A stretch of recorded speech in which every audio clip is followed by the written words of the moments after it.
MotoGP mania has come to Mandalika as we get set for the first Grand Prix of Indonesia in a quarter of a century. Who will rock in Lombok? It's time to race in MotoGP.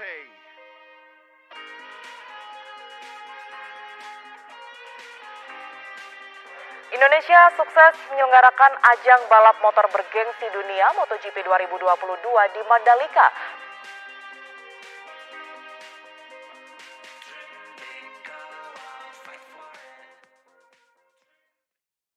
MotoGP, salah satu olahraga yang sangat digemari oleh hobinya adalah otomotif, termasuk juga yang non-otomotif. Apalagi setelah olahraga ini dihelat di negeri kita, tepatnya di Mandalika. Martin in second place, storming start.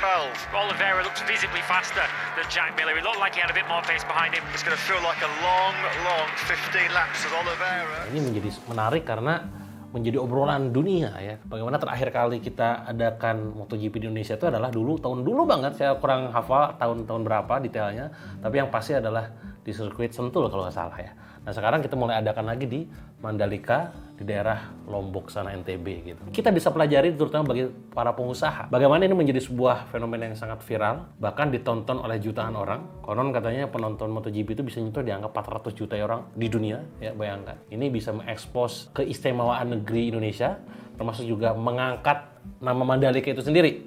Yang mungkin kalau orang luar negeri sana, tahunya Indonesia ya Bali gitu ya. Sekarang udah beda tuh. Mandalika gitu ya. Nah ini, poin apa yang bisa kita bahas teman-teman semua? Satu, MotoGP itu sendiri menjadi sebuah traffic source gitu ya, sebuah sumber traffic yang bisa menarik semua orang yang gemar dalam dunia otomotif itu untuk nonton. Bayangkan ratusan juta orang di dunia nonton. Saya kalau misalkan kondisinya tuh di highlight di luar negeri pun itu masih sempat nonton MotoGP. Dari zaman-zamannya dulu Valentino Rossi, jagoannya justru malah tergelincir ya, Marc Marquez, terus juga teman-teman yang lain, itu kita nonton sengaja lewat TV gitu ya. Gara-gara si MotoGP ini di highlight di Mandalika, jutaan mata orang di dunia ini tertuju pada Mandalika. Which is itu adalah sebuah kota, sebuah tempat di negeri kita, Indonesia. Nggak cuma sekedar mata tertuju pada itu, tapi juga tempat wisatanya, juga makanannya, UMKM ikutan tumbuh gara-gara MotoGP ini sendiri. Nah, apa pelajarannya kawan-kawan semua? Kalau memang sesuatu itu pengen rame banget, buat kita bisnis nih ya, pengen rame banget orang masuk ke bisnis kita, datang ke toko kita, masuk ke ranah, misalkan katakanlah ranahnya tuh belanja ke kita gitu ya. Kita harus punya sesuatu yang menjadi daya tarik, magnet. Magnet ini disebut dengan traffic source, ya sumber trafficnya dari mana? Magnet tertuju pada situ. Dalam hal ini MotoGP sendiri itu adalah sebuah magnet. Ketika magnetnya dari luar negeri sana nih, awalnya sering kali diadakan di Eropa gitu ya, di negeri-negeri yang lain gitu kan, ditarik ke Indonesia dengan berbagai macam latar belakang pembalap, ada yang dari Portugal, Spanyol gitu kan, Italia dan lain-lain gitu ya. Ya otomatis semua bakal narik ke sini dong. Nah, apa pelajaran buat kita semua, buat para pengusaha, kawan-kawan semua? Ini pelajaran buat kita semua ya. Kalau misalkan bisnis kita ini pengen dilirik banyak orang gitu ya, kita harus punya magnet. Magnetnya ini apa? Pastikan yang orang-orang itu tertuju pada situ.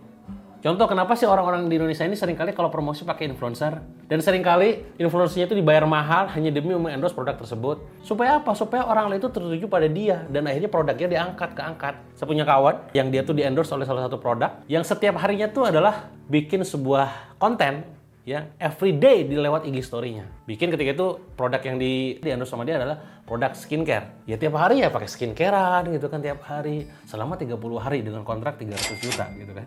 Kenapa dia melakukan itu? Ya kalau jelas kalau influencer karena dibayar gitu ya. Nah kenapa si bisnisnya itu mengendorse dia?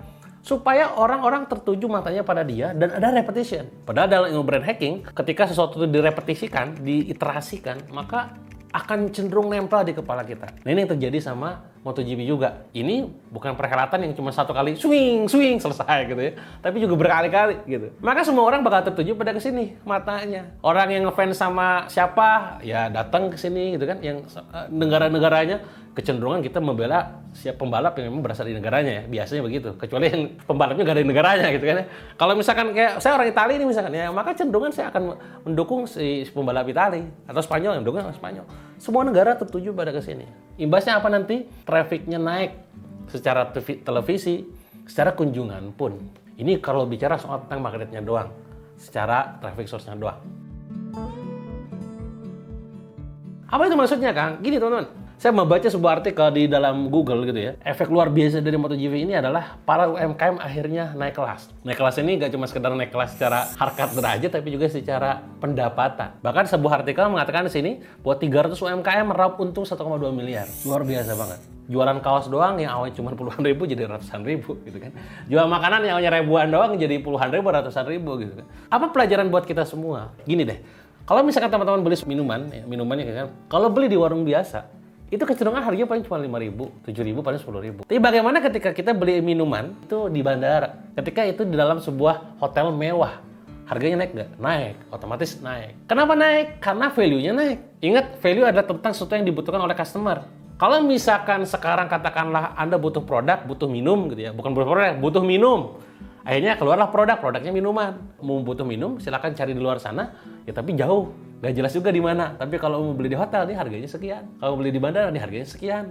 Atau kalau beli di luar negeri misalkan, ya harga beli makanan gitu ya yang mahal-mahal, ini harganya. Sekilas kita mikir, gila mahal banget ya harganya gitu kan. Ya Anda jangan bandingin sama harga di kaki lima dong gitu. Kenapa? Karena value-nya berbeda. Nah inilah yang terjadi di Mandalika. Karena value MotoGP itu sendiri tinggi secara equity-nya, brand equity-nya gitu ya. Semua mata tertuju pada ke situ. Sehingga nilai dari produk-produk UMKM pun jadi naik. Makanya gak heran Pak Sandiaga Uno sebagai Kemenparekraf itu, dari Kementerian Pariwisata, Ekonomi dan Kreatif itu, akhirnya membuat sebuah semacam kayak apa ya, kurasi produk lah gitu ya, buat produk-produk UMKM yang ada di Lombok, di NTB, di Mandalika sana, yang sekiranya dalam tanda kutip layak untuk dijual, dipasarkan di para pengunjung mereka. Bayangin teman-teman semua, pada saat hari pertama digelarnya itu si MotoGP gitu, itu penontonnya banyak banget. Bahkan saya punya kawan yang dari Bandung, dari Jakarta, itu pada datang ke sana. Padahal setahu saya mereka itu gak suka dengan MotoGP sebenarnya. Cuman karena kehebohannya MotoGP ini akhirnya mereka datang. Jadi sesuatu yang memang awalnya tidak ada hobi minat, hanya gara-gara digoreng value-nya naik, itu bisa jadi ikut-ikutan. Ini nyambung ke topik tentang jualan. Tidak semua penjualan itu disebabkan karena keinginan ataupun kebutuhan ataupun masalah. Kalau teman-teman sering nonton ataupun belajar pada orang expert gitu ya, dia selalu mengatakan bahwa kita beli produk karena 3 hal. Karena pain, karena gain, karena problem. Atau karena want, karena need, karena fear gitu ya. Nggak melulu tentang ini. Ada yang ketiga teman, beli karena yang keempat. Apa itu? Karena hype, karena lagi rame gitu kan. Karena social proof, karena imitation, karena ingin sama. Oh gasem, teman gue berangkat ke Mandalika, gue juga berangkat dah gitu. Kalau misalkan Anda pengen naik kelas secara produk, maka tempellah brand-brand, perusahaan-perusahaan, produk-produk yang mereka punya value lebih tinggi daripada Anda. Disitulah kuncinya kolaborasi. Termasuk di MotoGP ini, pada saat MotoGP ini ada di Mandalika gitu ya, akhirnya orang-orang pada datang trafficnya ke situ, mereka butuh makan, butuh minum, butuh hotel, segala macam mendadak naik. Kenapa? Karena ada demand-nya.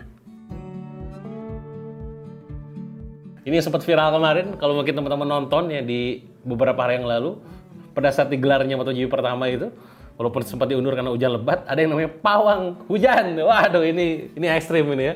Jadi gini, kalau kita bicara soal tentang value kita mungkin sebagai seorang muslim, terutama bagi saya pribadi dan juga teman-teman yang muslim, yang kayak gitu gak usah diikutin lah ya, itu syirik gitu ya dan segala macam.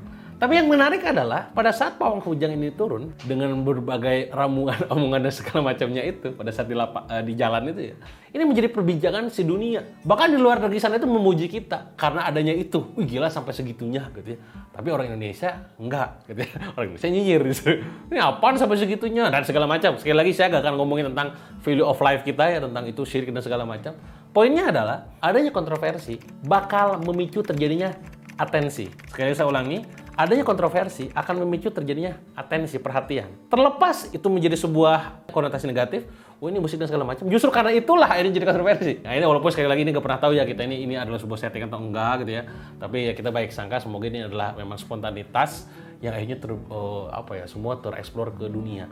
Dan gara-gara ini juga akhirnya dunia makin tertuju pada kita Indonesia. Tapi pelajarannya apa buat teman-teman kita ini, buat pebisnis gitu ya. Pada saat kita pengen melahirkan sebuah produk, maka kita perlu berpikir sedemikian rupa agar terjadi yang namanya pembicaraan viral, atensi tadi gitu ya. Nah bisa jadi dengan membuat hal-hal kontroversi. Teman-teman mungkin sering lihat ya, salah satu podcast yang sering kali saya tonton adalah podcastnya Om Deddy ya. Om Deddy Corbuzier ini satu sosok yang memang luar biasa kalau dalam bikin sebuah thumbnail gitu kan, pembicaraan, perbincangan ya, ngasih koper 500 juta, dealing saham di situ, bikin apalah, undang orang yang aneh-aneh dan segala macam gitu kan. Tapi disitulah poinnya, karena kontroversi itulah akhirnya saya sebagai seorang penonton nonton gitu loh. Mungkin awalnya Anda nggak tertarik untuk mengomentari Mandalika, tidak tertarik untuk mengomentari MotoGP, tapi karena ada isu lain tentang kontroversi tadi tentang pawang payung, gitu, pawang hujan gitu ya, akhirnya Anda berkomentar. Bisa dipahami? Di sini momennya apa? Silakan ciptakan momen-momen hype, momen-momen viral, hal-hal yang sifatnya kontroversial untuk bisa memicu yang namanya atensi. Tapi tentunya Anda siap menerima konsekuensinya. Pertanyaannya adalah apakah Anda siap dengan konsekuensi tersebut atau tidak? Kalau enggak ya nggak usah, gitu ya. Apa pelajaran buat kita semua, buat para pengusaha, kawan-kawan semua? MotoGP ini nggak cuma sekedar memberikan hiburan, nggak cuma sekedar olahraga, gitu ya, tanda kutip, nggak cuma sekedar entertain ataupun tontonan, tapi banyak pembelajaran buat bisnis. Kita sebagai pebisnis, kita tahu tadi kita perlu ada yang namanya magnet, gitu ya, perlu ada yang namanya traffic source, perlu ada yang namanya offer, ya, perlu kita nebeng kepada sesuatu yang memang lagi hype, lagi viral supaya valuasinya naik, gitu ya. Sama juga perlu untuk bisa menghadirkan sesuatu yang memang bisa memicu atensi. Contoh lagi ketika misalkan orang berkolaborasi dengan saya punya Accelerate namanya. Di Accelerate ini kita berkolaborasi untuk bisa bantu mereka bisa scale up gila-gilaan gitu. Pada saat kita deal dengan obrolan sekian persen misalkan katakanlah, lalu kita deal, pada saat itu menjadi milik saya dalam tanda kutip gitu ya, maka secara tidak langsung value saya yang saya miliki akan saya kasih ke dia. Dan secara tidak langsung juga valuasi dia bakal naik karena adanya saya. Dan juga karena adanya perusahaan Accelerate gitu. Bisa dipahami ya? Jadi sekali lagi, bagi pengusaha, buat Anda, cobalah berpikir lebih kreatif lagi ketika ada tontonan, hiburan. Coba cari pembelajarannya. Kira-kira apa pembelajarannya buat bisnis kita? Pertanyaannya adalah, bagaimana penerapan keilmuan ini, insight ini untuk perusahaan Anda? Itulah tugas Anda berikutnya ya. Itu ya mungkin teman-teman dari saya. Silakan kalau misalkan nanti ada komentar ataupun Anda gak setuju dengan anggapan saya ataupun mungkin setuju banget atau mungkin ada request khusus tentang obrolan kita berikutnya, silakan komen aja di kolom komentar. Semoga di next video kita bisa bahas ya. Dan jangan lupa subscribe terus channel YouTube saya.